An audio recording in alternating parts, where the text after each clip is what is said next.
지금은 이제 시장이 결국 사실은 뭐 오르느냐 내리느냐 뭐 이런 논쟁들이 치열하게 아주 첨예하게 의견들이 대립되고 있습니다. 뭐 여러 가지 백과정명식의 이야기들이 쏟아지고 있고 시장을 분석하는 잣대들도 아주 다양하게 나오고 있습니다. 뭐 이 상황에서 저까지 거기에 뛰어들어서 뭐 시장이 이렇다 저렇다라는 이야기를 해서 정말 쓰레기 더미 위에 쓰레기를 하나 더 얹는 막 그런 일을 할 필요는 없을 것이라고 생각됩니다. 다만 현재 이제 이런 상황에서 우리가 시장 분석의 잣대를 어떤 관점에서 놓고 보는 것이 그래도 기준점을 잡기에 편하느냐라는 관점에서 보는 것이 바람직한데, 대저 사람은 이 당황스러울 때 내가 무엇과 비교할 수 있는 기준이 있으면 그래도 눈높이를 가지고 평정심을 찾을 수가 있지만, 그렇지 않은 경우에는 실제로 어떤 평정심을 찾기가 대단히 어렵습니다. 특히 주식시장에서는 평정심을 찾지 못하는 상황에서는 아무리 효율적인 판단도 즉흥적으로 결정하기가 쉽고, 그로 인해서 항상 그 선택의 결과가 바르지 못한 경우가 많습니다. 때문에 우리가 지금 현재 그 백과정명식으로 쏟아지고 있는 시장 분석의 방법들의 어떠한 부분에 가중치를 두고 신뢰들을 두고 바라보아야 하는가 하는 것을 한 번쯤 짚고 넘어가는 것이 바람직하지 않나 생각합니다. 지금 현재 시장의 주류가 되는 의견은 두 가지가 있습니다. 하나는 쉽게 말하는 방식이라는 표현을 만약 쓴다면, 하나는 결국 우리가 전통적으로 이야기하는 소위 말하는 펀더멘탈이죠. 이 펀더멘탈론이 일단 하나가 있고, 두 번째는 소위 말하는 기술적 분석의 범주가 있습니다. 그런데 실제로 지금 제 개인적인 판단으로는 이 기술적 분석의 구간에 지금 진입해 있다는 것은 확실한 것 같습니다. 우리가 시장을 교조적으로 바라보는 소위 말하는 반편지식인 곡사들은 어떤 주장을 하느냐 하면 이렇게 착각을 하고 있습니다. 소위 말하는 제도권 애널리스트를 중심으로 요즘은 시장 전체의 의견들이 그쪽으로 많이 따라가고 있는 부분도 있지만, 주식시장은 기업 가치의 본질, 또 기업의 수익에 따라서 시장은 움직이는 것이다 라고 얘기를 합니다. 기업의 수익이 많이 나면 주가는 오르고 수익이 감소하면 주가는 내린다, 이런 이야기를 하지만, 실제로 그러한 어떤 수익에 따른 기업 분석의 논리도 어떻게 보면 그것이 나름대로 가지고 있는 모순적 함정이 있습니다. 예를 들어서 기업의 수익이 많이 났다라는 그 많이라는 것이 현재의 주가가 어떻게 되느냐를 가지고 분석하는 것이 PER인데, 예를 들어서 PER이 낮다면 혹은 PER이 높다면 그 높다 낮다의 기준은 무엇이 되느냐, 이런 관점에서 질문을 한다면 그 기준은 또다시 자기적인 것입니다. 그래서 대부분 우리가 이 소위 말하는 기술적 분석의 구간이 따로 있고, 펀더멘탈 분석, 소위 말하는 기업의 이익에 초점을 맞추면 시장을 모멘텀이 그것을 따르는 구간이 따로 있다는 것을 사실은 유연하게 생각하는 것이 중요한 것이라고 저는 생각합니다. 따라서 항상 시장 분석에는 고비고비마다 기술적 분석의 구간과 혹은 이 펀더멘탈 분석의 구간이 따로따로 존재하기 때문에, 때로는 제도권 리포트들이 쏟아지면 그 리포트들을 따라서 매수 의견, 강력 매수 의견에 따라서 주가가 정말 강력하게 상승을 하고 그 추세 모멘텀이 따르고, 또 시장이 매도 의견에 따라서 시장이 무너지고 할 때가 있고, 이럴 경우에는 모든 사람들의 투자자들이 결국 어떤 시장 분석 이론에 따라서 주가는 움직인다라는 확신을 가지게 되고, 그 확신이 자기 자신의 행동을 지배하게 됩니다.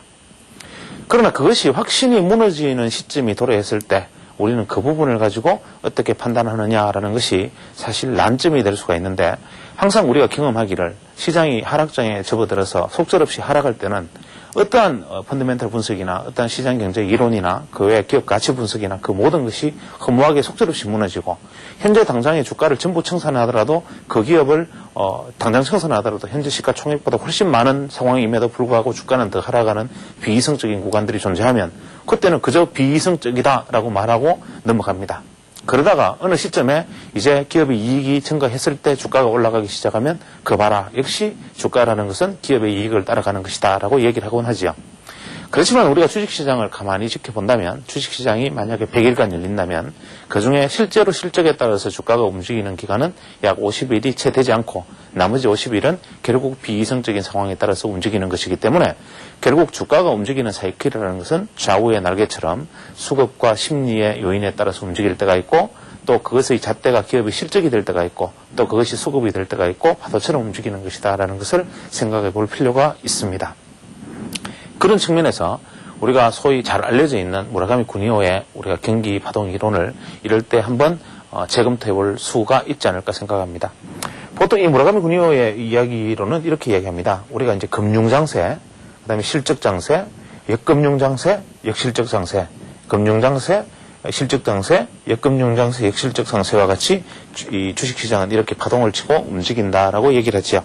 그래서 이 반등의 축에 이 금융장세에 있을 때는 사실은 기업의 실적 모멘텀이라기보다는 기업 주변의 어떤 환경의 대기 자금이라든지 현재 금리라든지 그 외의 어떤 환의 문제라든지 혹은 통화 공급의 문제들이 주식시장을 밀어 올리고 그 다음에는 실적에 따라서 시장이 일정 주가가 올라가고 시가총액에 대한 부담이 생기면 실적에 따라서 선별적으로 상승하고 그 반대로 가면 실적과는 무관하게 이 넘치는 잉여 유동성이 감소됨으로 해서 더 이상 고가의 주식을 사줄 수 있는 매수 여력이 떨어졌다는 이유로 전체 시장이 하락하기 시작하고 어느 정도 하락하고 난 다음에는 나쁘다는 이유로 더 많이 떨어지는 상황들 이러한 상황들이 반복한다라고 이야기한다면 우리는 사실 여기를 기술적 분석의 구간 여기를 펀더멘털 분석의 구간, 여기를 기술적 분석의 구간, 여기를 펀더멘털 분석의 구간이라고 역으로 놓고 생각할 수도 있는 것이지요.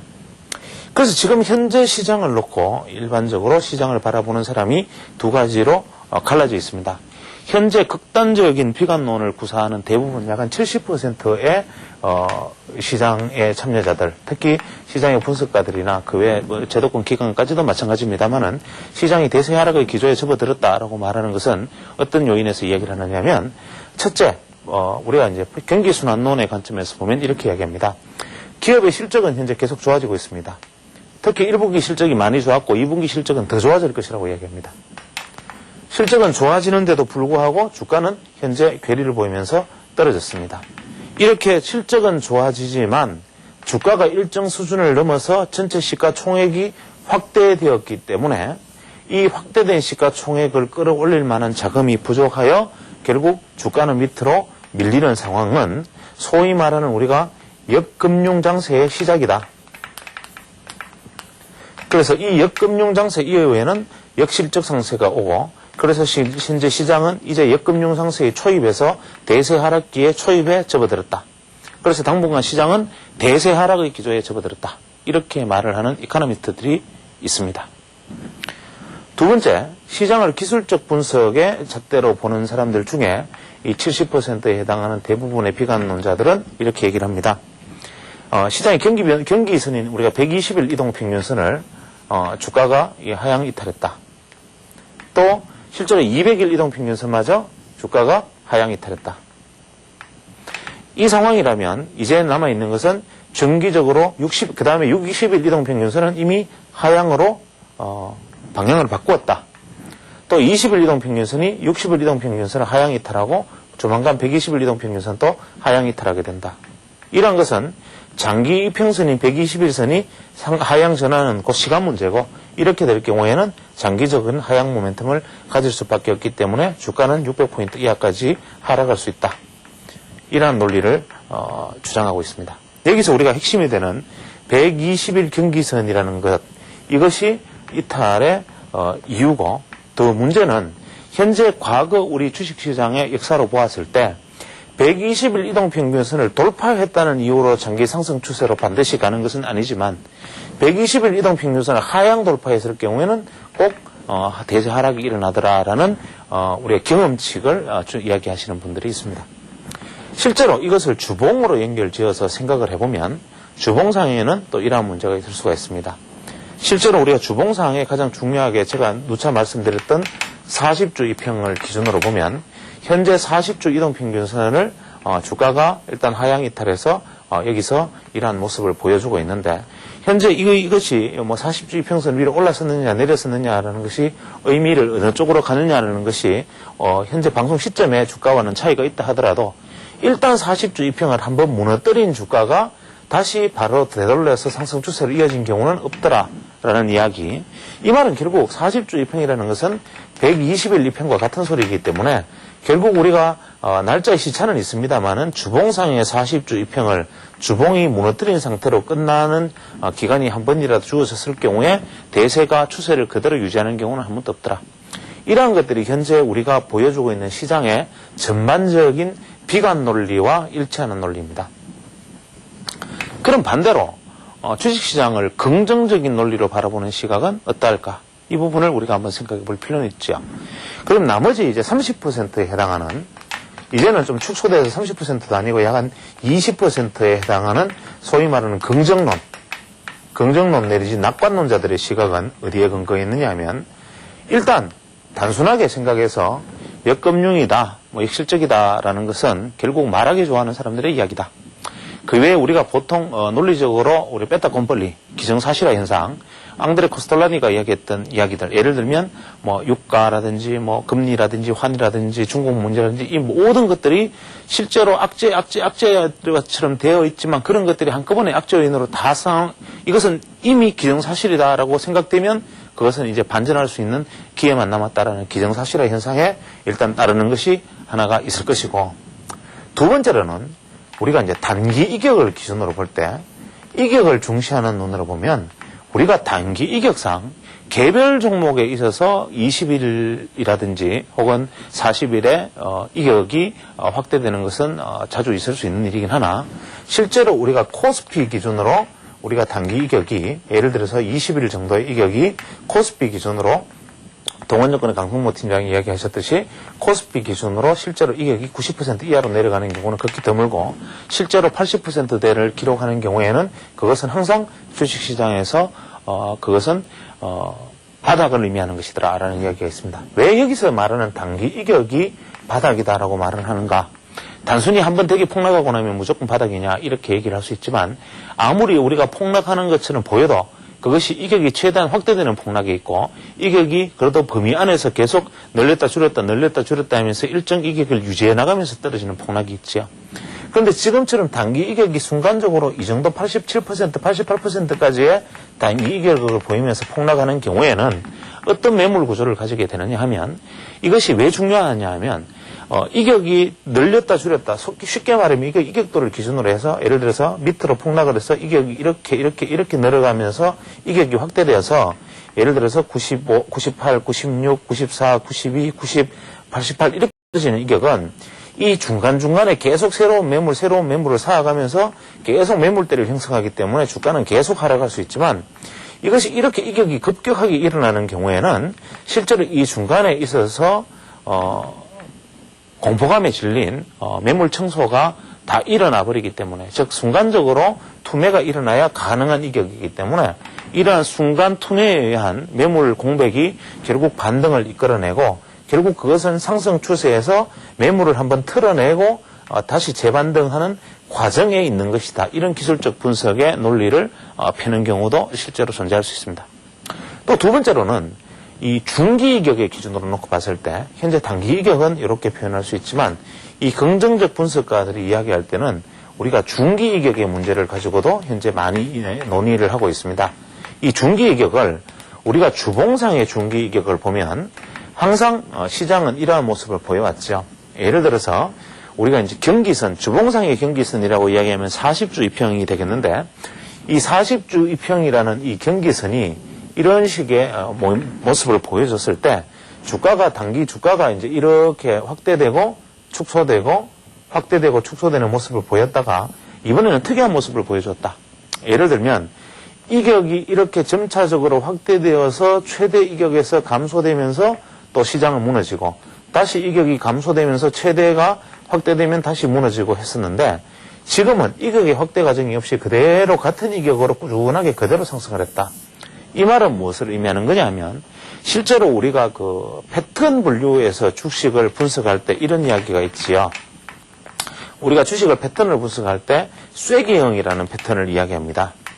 이 쐐기형 패턴의 주식은 주가가 이렇게 상승한 다음에 이렇게 상승하는 것을 의미하는 것이죠. 즉 주가가 이렇게 상승하는 것이 아니라 이런 형태의 상승을 보이는 것. 즉 쉽게 말하면 여기서 이미 여기까지 와서 조정이 왔어야 되는데, 어떤 다른 이유로 조정이 와야 될 자리에 조정이 오지 않고 억지로 의기적 주가가 더 올라갔을 때 주가는 이미 떨어졌어야 할 목까지 반영해서 급락을 한다. 이런 것을 우리가 쐐기형 패턴이라고 얘기합니다. 이러한 쐐기형 패턴은 이 추세의 반전을 의미하는 것이 아니라 현재 추세 안에서 조정폭이 가파르고 또 굉장히 깊고 이후에 다시 여기까지 와야 한 개의 파동이 끝나기 때문에 이 쐐기형 패턴은 거의 대부분 급락 이후에 주가의 회복으로 마무리되는 경우가 많은데, 현재 우리가 40주 이평을 기준으로 주식시장을 바라보았을 때는 이때의 어떤 상승 부분은 이 전체 추세에서 사실 쐐기형 패턴과 같은 형태를 취하는 수급 구조를 가지고 있는 것이다. 때문에 이러한 수급 구조를 가지고 있을 때 이 부분은 우리가 실제로는 수급 논리상은 거의 억지 상승에 가까운 것이다. 즉 이것은 뭐냐면 외국인들의 일반적으로 외국인들이 수급 구조를 곡해시키면서 즉 기관 투자자나 국내 수급이 무너진 상태에서 외국인들이 처음에 사고 그 다음에 헤지펀드까지 들어와서 주가를 끌어올리고 스스로 주식을 계속 끌어올리고 만들고 하는 과정 속에서 일어나는 현상들이다. 따라서 이때 인위적으로 상승했던 부분이 어디냐? 실제로 약 한 800포인트대에서 이미 주가는 조정을 보였어야 되고 이 조정을 보였어야 되는 것이 오버슈팅한 부분은 800까지 오는 것은 당연한 것이고 그 다음에 800포인트에서 원래 조정을 보여줘야 하는 부분, 즉 500포인트 중반에서 800포인트까지 상승했다가 다시 조정을 보여줬어야 되는 이 지점까지의 조정은 자연스러운 조정이다. 그렇기 때문에 중장기 추세가 훼손된 것이 아니라 설령 조정의 폭이 좀 더 온다 하더라도 이것은 중장기 추세가 소위 말하는 대세가 하락된 것이 아니라 대세가 전반적으로 추세가 살아있는 과정 안에서 와야 할 조정이다. 이렇게 이야기를 하는 것이죠. 이런 어떤 논쟁의 획을 끊기 위해서 가장 쉽게 볼 수 있는 방법은 우리가 월봉 차트를 살펴보는 것입니다. 현재 우리가 월봉 차트를 살펴보면 제가 준비한 그림을 일단 먼저 보겠습니다. 이 준비한 그림을 보면은 너무나 간단한 추세선을 한두 개 작도함으로써 현재 시장의 상황을 그냥 아주 태연하게 그냥 살펴볼 수 있습니다. 아주 객관적인 눈으로. 고점을 지난 그 1014포인트, 1114포인트를 기록했던 그 당시의 고점에서부터 연결하는 방법도 있고 또 그 다음 고점에서 연결하는 방법도 있겠지만 그 다음 고점에서 이번 2002년도 고점 그 다음에 또 현재의 고점까지 연결된 상승 추세선을 그어보면 현재 월봉상의 추세가 조정을 받는 것은 어떻게 보면은 이미 예고되어 있었다. 오히려 다소간 한 50포인트 정도 오버슈팅이 있었다라는 정도로 얘기를 할 수 있는 것이지요. 반대로 바닥은 현재 이 월봉상의 패턴을 그어놓고 생각한다면 바닥은 기술적 분석의 단순 논리로 보면 660포인트까지도 가능하다. 다만 우리가 한 가지 간과할 수 있는 것은 월봉상의 5일, 20일, 40일 또 60일, 120 정도의 이 단기, 중기의 이평의 패턴을 보면 이 5이평, 22평과 같은 이 이평의 패턴들 62평까지 전반적으로 보여주시는 것처럼 월봉상의 이평들이 수렴하고 있다. 이런 경우에 월봉상의 패턴이 수렴하는 지점인 700포인트까지도 조정은 가능하다. 그래서 이런 기준을 놓고 생각한다면 현재로서 우리가 어디 지점에서 반등 지점이다, 어디까지가 바닥이다라는 논쟁은 사실 무의미합니다. 주가라는 것이 최악의 경우에는 700포인트를 무너지는 시점까지 하락할 수도 있을 것이고 또 어느 시점에서 바로 내일 반등해서 상승 패턴을 보여줄 수도 있겠지만 그저 기술적 분석의 잣대를 보면 그리 불안해할 필요도 오른다고 또 그리 좋아할 필요도 없는 구간대 안에서 우리가 의미 없는 반등과 하락의 몸짓 안에 놓여 있었던 것이 아닌가 생각되기도 하고 그러나 우리가 중장기 추세 기준으로는 최소한 제 생각이라면 장기 추세는 훼손되지 않는다 이렇게 보는 것이 맞지 않나 생각합니다. 다만 그 안에서 단기적인 대응에 관련된 부분들은 기술적으로 좀 여유롭게 이격을 잘 살피면서 시장을 대응하는 것이 바람직해 보입니다.